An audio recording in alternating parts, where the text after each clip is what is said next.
Deep into the darkness peering, long I stood there, wondering, fearing, doubting, dreaming dreams no mortal ever dared to dream before. The Raven, Edgar Allan Poe. Edgar Allan Poe was a deeply troubled soul and lived a life filled with death, abandonment, and poverty, and his death itself was a mystery. Despite everything that happened throughout his life, he never gave up on his dream of becoming a successful writer. The quote that I just read to you gives us a very small insight into Poe's life. Today we know him for his haunting tales, but most of us forget about his very dark past. For years I've been intrigued by his past, and today I'm going to be informing you of his early life, his dream and career, his love affairs, and his mysterious death.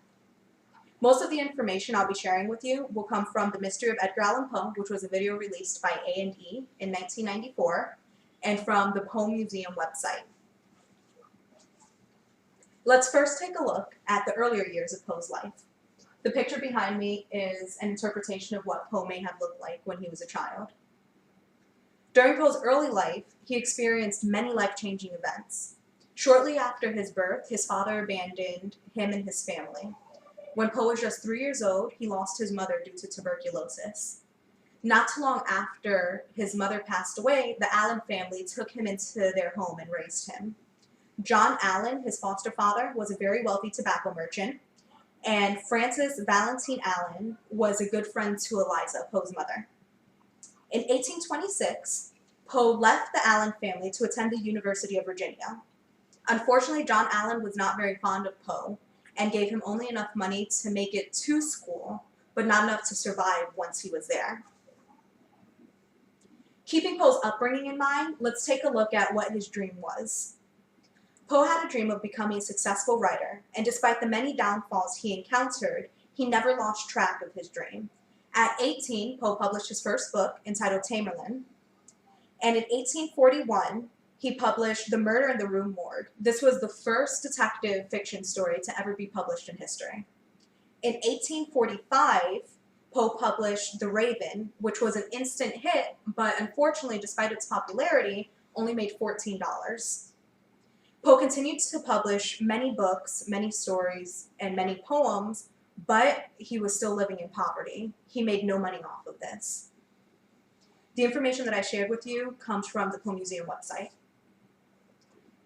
So far, I've spoken of Poe's early life and his dream, but throughout his entire life, Poe always kept love a main priority.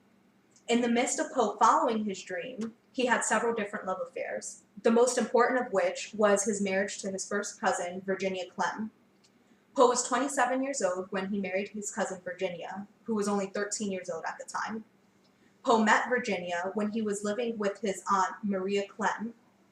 Their marriage lasted about 13 years, and in 1842, Virginia was struck with tuberculosis.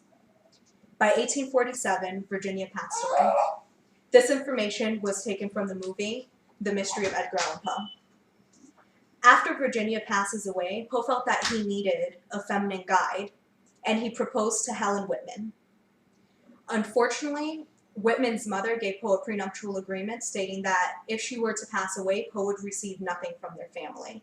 This offended Poe deeply, and he ended up calling off the engagement. Shortly after this, Poe reunited with his childhood sweetheart, Elmira Shelton. She was also recently widowed, just as Poe, and they engaged quickly after that. Today, it's unknown if they were ever married. This information comes from the Poe Museum website. In addition to the deaths and disappointments in Poe's life and the mystery in his stories, his own death wasn't very far-fetched.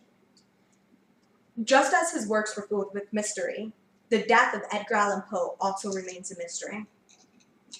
When Poe met with Elmira, he left Richmond to go pick up his Aunt Maria Clem and their belongings in New York. On his way to New York, he stopped in Baltimore, and he went missing for several days. It's unknown what happened during this time. A few days later, they found Poe in a distressed state on the streets. They picked him up, brought him into a tavern, where they noticed that he was wearing clothes that did not belong to him and were soiled. There's several theories as to what happened during that time. One of the theories is that he became intoxicated with alcohol and opium and wandered over there. Another one of the theories is that he was struck with an unknown disease. And the third theory was that he was a victim of cooping, which during that time, what they would do they would kidnap the people that were around the taverns. They would intoxicate them with drugs and with alcohol, bring them back to the tavern during election day, and have them vote for whatever their party is.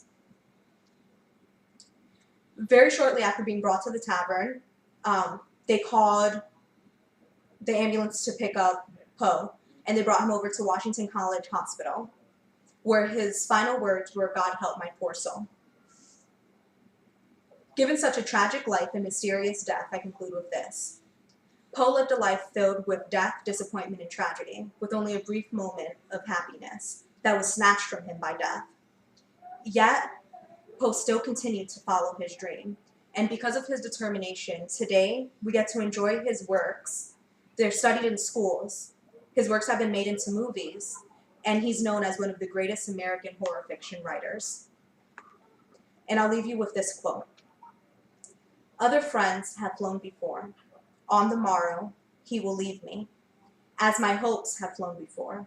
Then the raven said, "Nevermore."